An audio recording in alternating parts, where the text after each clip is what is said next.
So it's time to explore a new area of the mansion, along with trying to figure out the mysterious disappearance of Brian's body.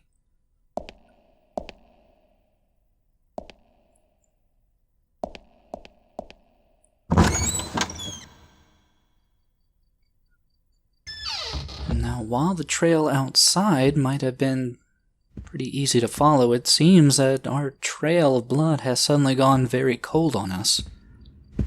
I guess it could be just really hard to tell with how dark it is in here. See if we can't try to alleviate the darkness.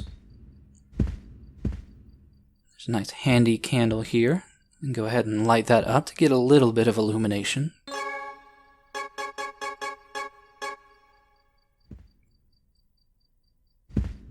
Still, though, it seems like the blood has just suddenly dried up. It's going to make finding Brian's body a little bit difficult, but there is an item we can quickly get in the drawer here. Another dried herb. And it is good to start stockpiling these because the game is just going to keep getting more and more difficult as we progress. Still, we might as well start exploring. Though it is very quickly that we run into a pretty obvious dead end here. Don't assume that the body could have made that gap, and neither can we, so we're left with no other direction than the opposing end of the hallway.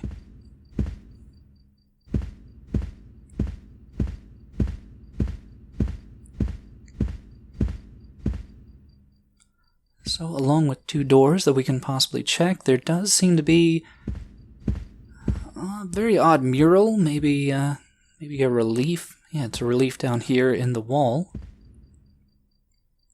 It seems like two figures basking under a celestial body. And it talks about ringing a bell at dawn. Maybe that's a clue for later on. But might as well go ahead and start checking out some of these doors. Go with the closest one first. 誰だ? そっちには魔物がいる。この扉を開けるわけにはいかん。朝が来れば奴らはいなくなる。それまではダメだ。 So we've managed to find another possibly living person in the mansion.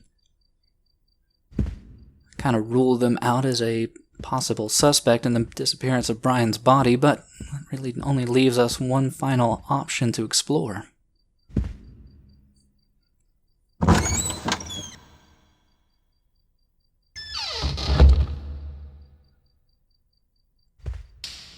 Wasn't really expecting a locker room here.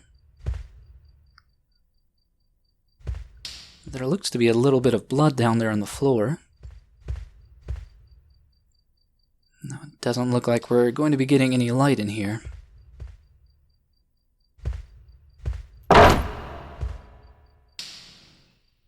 Which is fine. We don't need the light. Still, you might have noticed that strange dripping sound in the background. And indeed, it's just another weird level of detail that From has put into the game.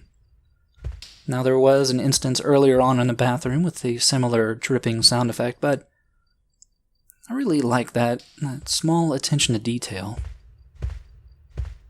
And while there doesn't seem to be anything else in here, you do want to make sure and check the first locker here. Because waiting down in the base, we find another dried herb.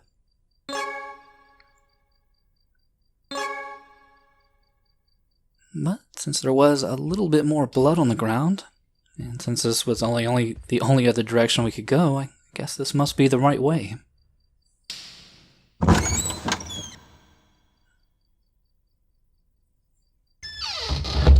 Oi, そこの君、ちょっと来てくれよ。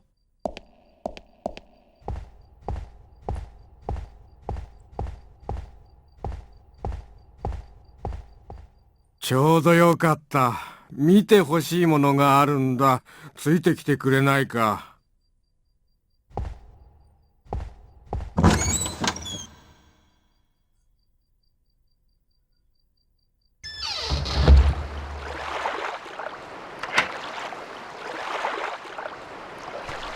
不用心だからね。ちゃんと鍵をかけないと怒られちゃうんだ。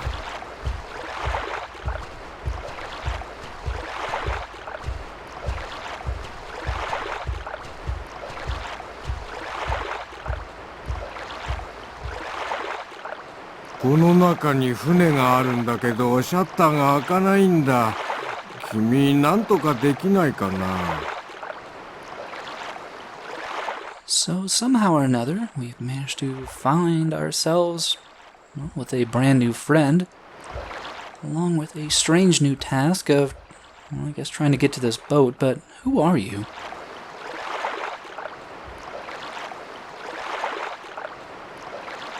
Doesn't seem like he's going to be very forthcoming with that information. But it seems like he's a simple enough guy. I don't think he should be any type of danger. And a boat could be pretty useful to us, but looks like, yeah, there's some mechanism here that we're missing the crank for.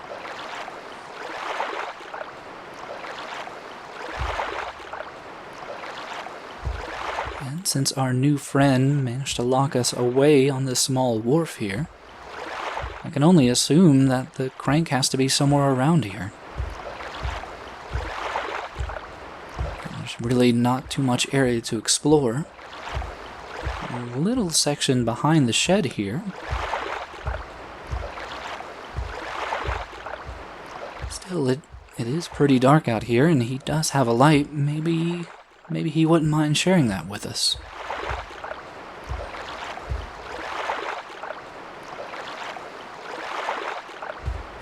Sawar na yo! 火が消えちゃったらどうするんだ。ああ、いや、とにかく、これは僕のだからな。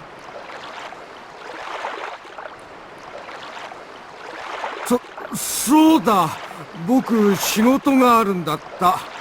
そろそろ行かなくちゃ。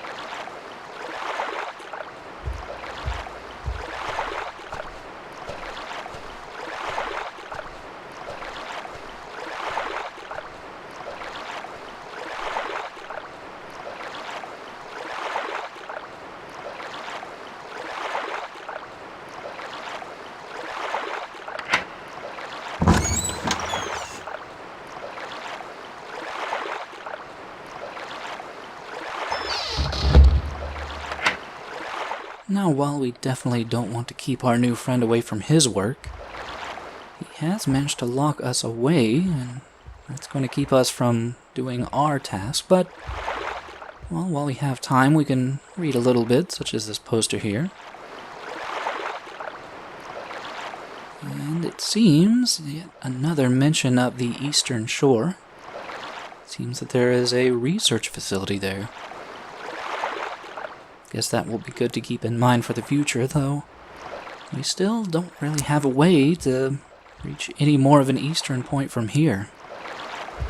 And what with this large body of water, it's a bit hard to make out from here, but this is definitely the missing body of Brian. How did it get out all the way here?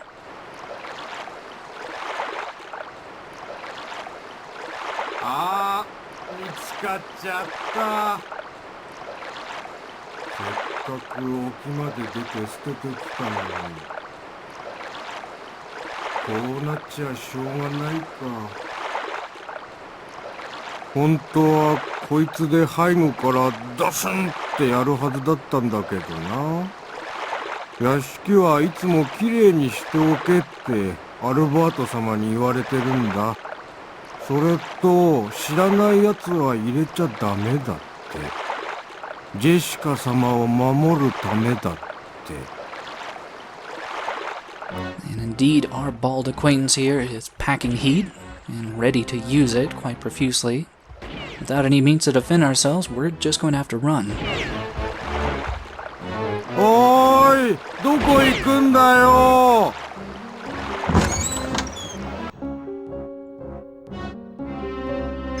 Now, we probably don't want to stay out here in the open. We should probably run back into the mansion to seek shelter. Though it seems he did take that into account. We do have another avenue here.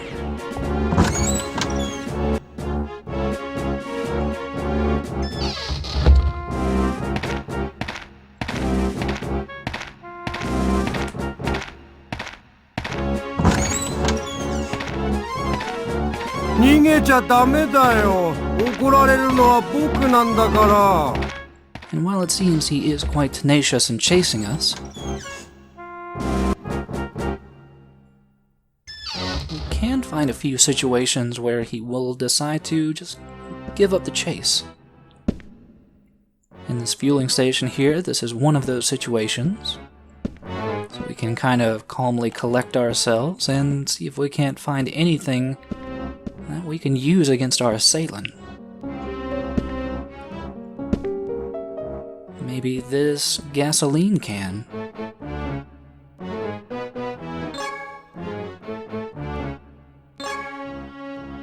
Guess we could throw some gasoline in his eyes, but I really don't think Richard is, well, that mean-spirited. So we'll have to find some other thing to use against him.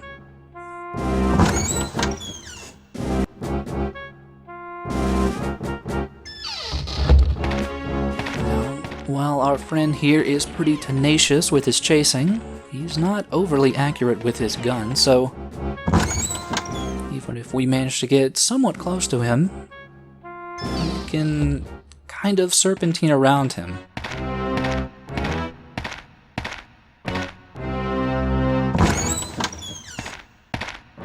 So our next place of sanctuary is this offshoot of this greenhouse here.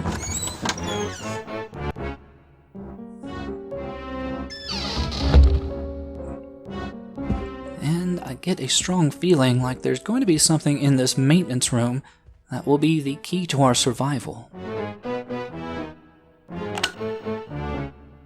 If anything, I'm just very happy that the lights managed to work out here.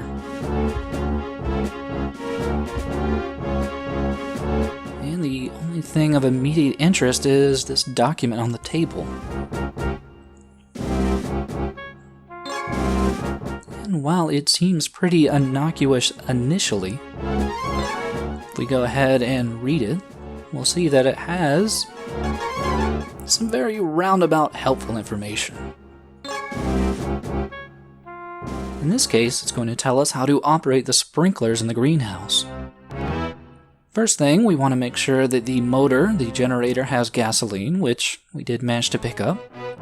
We also want to make sure that the water is flowing via the valve outside. And finally, we just want to turn on the switch inside the greenhouse. Now, it may not make immediate sense why this would be so useful to us, but you might recall that the man chasing us now had a very large possessive attitude about that lantern he was carrying around.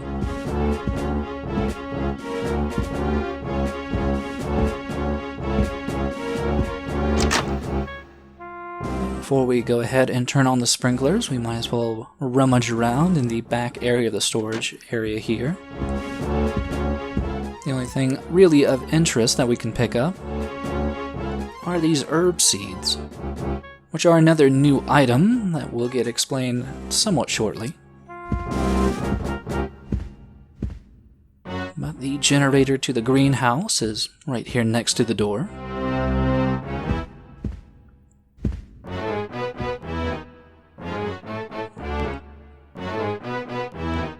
And though it's a bit hard to make out initially, next to the switch here is a gas gauge. It shows that it's pretty much empty. And that, as as I mentioned before, is exactly why we did pick up that gasoline.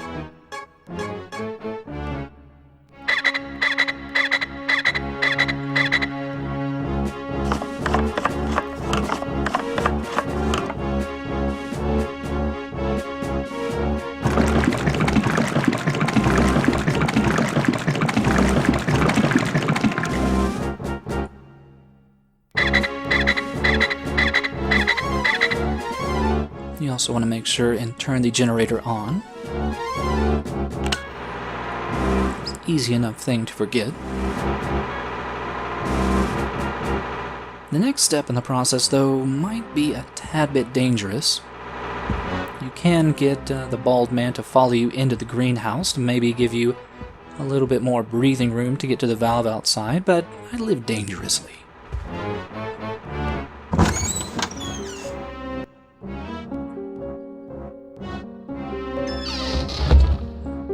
It's simply a matter of staying on your toes and serpentining.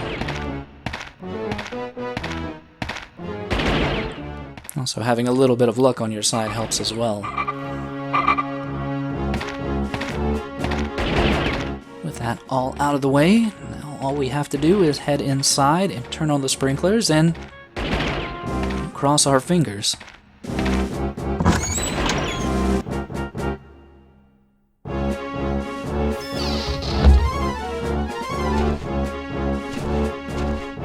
The switch is easy enough to find. You do want to hurry because, as per usual, he is right on your tail.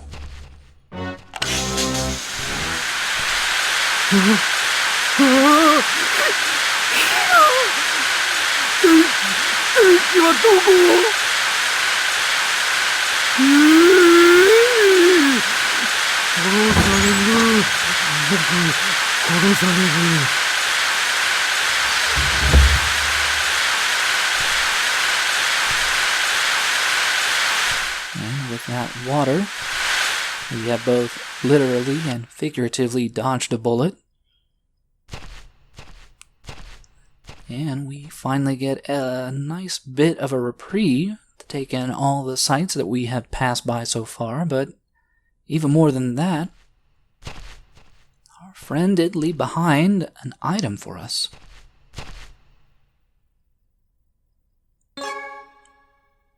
And it's that crank to get into the boat shed, and that should hopefully give us some means to get across that body of water. Still, though, we might as well go ahead and take in the lovely, lovely sights of the greenhouse here. So many vibrant colors, so much life in a mansion so full of death. Even more than that, though, in the back here we do find some planters. And considering the seeds we just found, well, you can kind of put two and two together and realize that this might be a future means for us to get some healing items.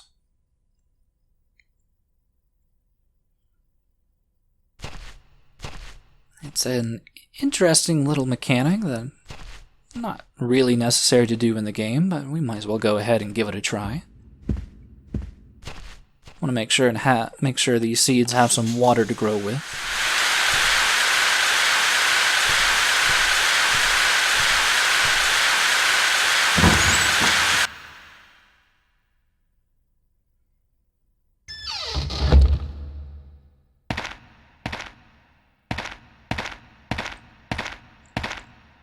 But besides the greenhouse and the small attaching maintenance shed, there is one other point of interest back here in the far corner. And that is this little stone structure here. Now, while it says it's a monument, there doesn't seem to be anything inscribed on it, which is a little bit strange to me. But it might be something to keep track of in the future.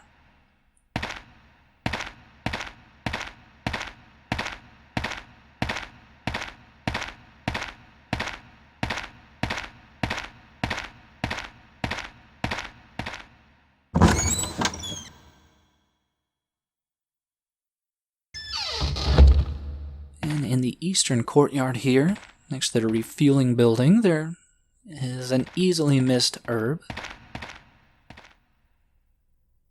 If you're feeling so bold, you can probably pick this up during your chase away from the gun-toting psychopath, but I find it a little bit easier to pick it up on the journey back to the boat.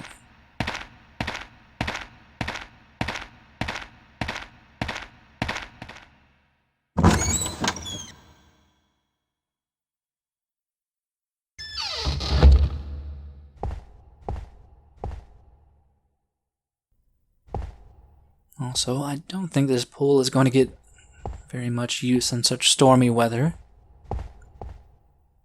No, I'm sure if it was a nice, bright, sunny day, this would be a lovely place to take a dip. But our main focus is almost in hand.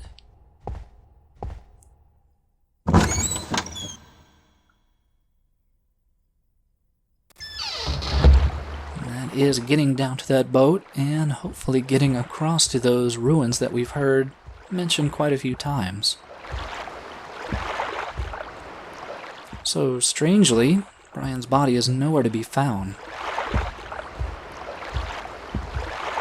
But we can worry about that later.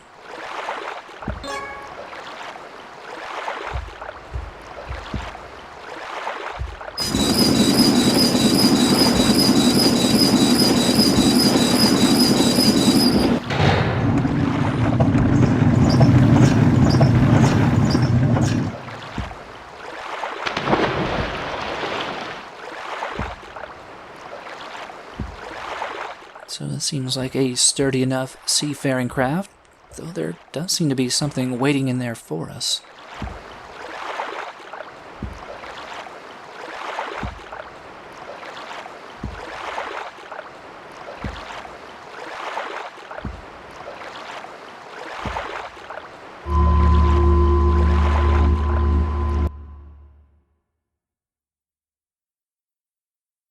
Christina Collins。あ、この病室ですね。病院ですからね。静かにしてくださいよ。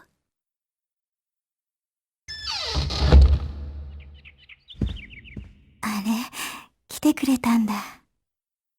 簡単な検査入院なんだから、そんなに心配しなくてもいいのに。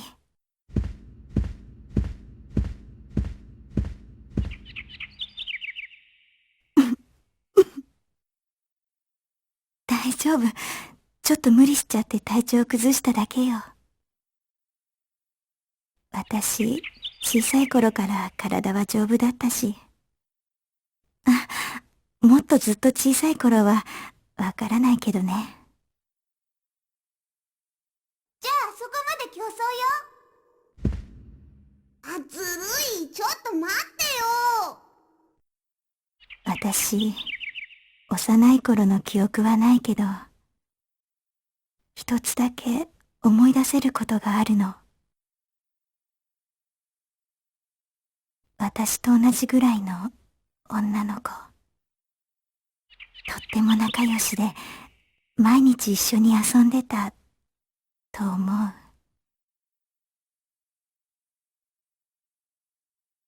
私って、どこの誰なのかしらね。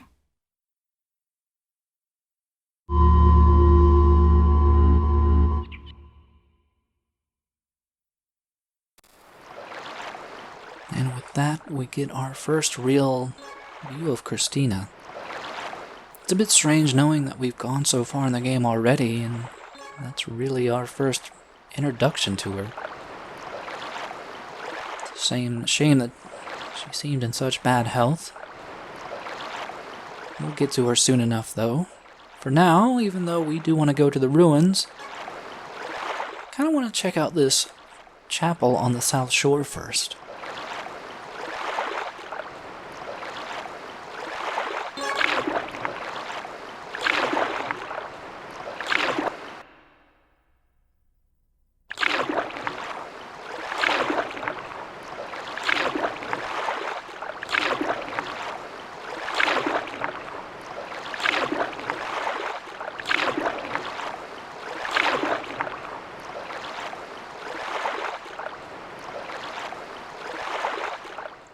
seems to be pretty adept at rowing. Though, well, I haven't really pointed it out just yet, but occasionally the pause screen will change, depending on your location. In this case, it shows us a pretty nice map of the outside areas of the mansion. You can see over to the east the ruins and the southern chapel, but it seems like there was something large and missing in the center there. Speaking of missing, there doesn't initially seem like there's any type of a chapel here. Guess it could be a little bit further in from the shore.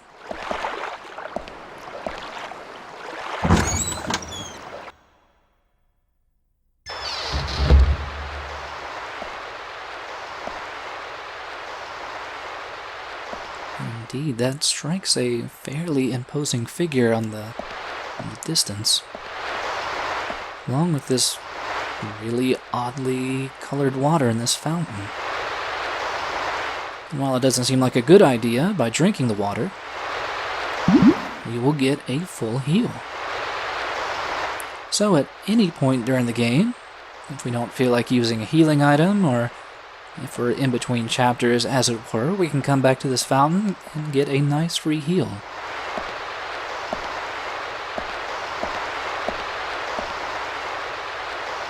Really gives this place an overall feeling of being a sanctuary.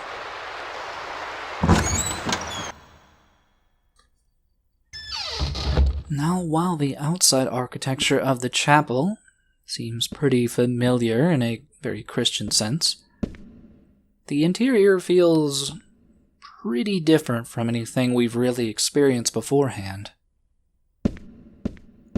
Outside of that little celestial globe there, as we continue along the hallway, we see some very low-res looking religious paintings.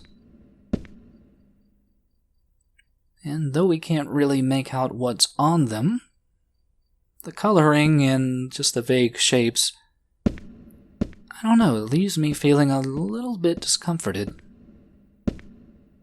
They just seem very dark and menacing for some reason.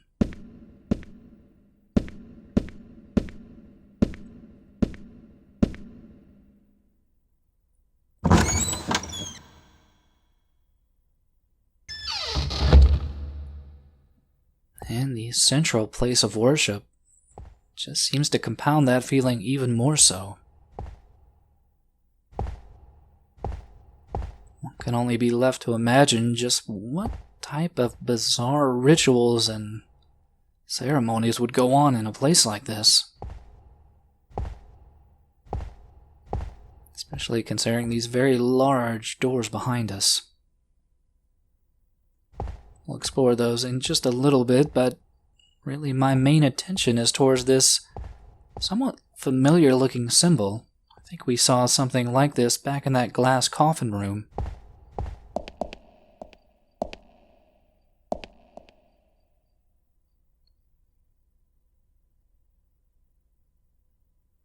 But just as suddenly as we approach the altar, it seems that all of our astral pieces have been removed from our inventory.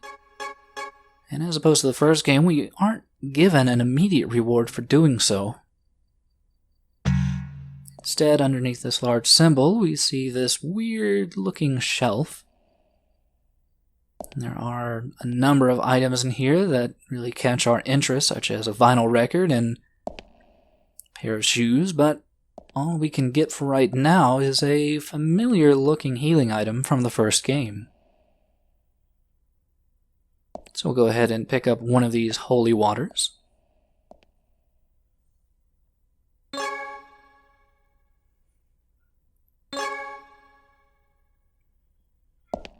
And, well, it seems like we can only pick up one item at a time. Though I'm sure once we turn in all the astral pieces to this bizarre religious icon, maybe we'll get something good for it. As opposed to the first game where, well, we managed to make a satanic, ultra-powerful dagger.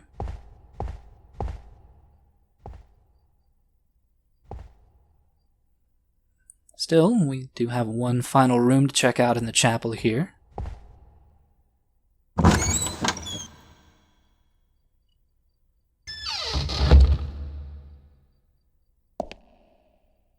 And it's a very, very sparse looking room. It's a room that the map calls the ritual chamber. And at the far end, looks like a very incomplete, very large piece of stained glass. And you might be able to tell by just the number of pieces in the stained glass right now that these just happen to be the same number of astral pieces we just turned in. And there's a very good chance that as we progress through the game and turn in more of those astral pieces, more and more of that stained glass will get filled in. For now, though, we are done with the chapel. We can head back to the wharf.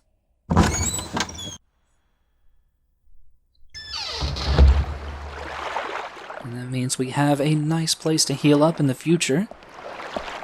For now, though, I'm going to go ahead and call it a video. Hopefully you'll join me next time as we head over to the Eastern Ruins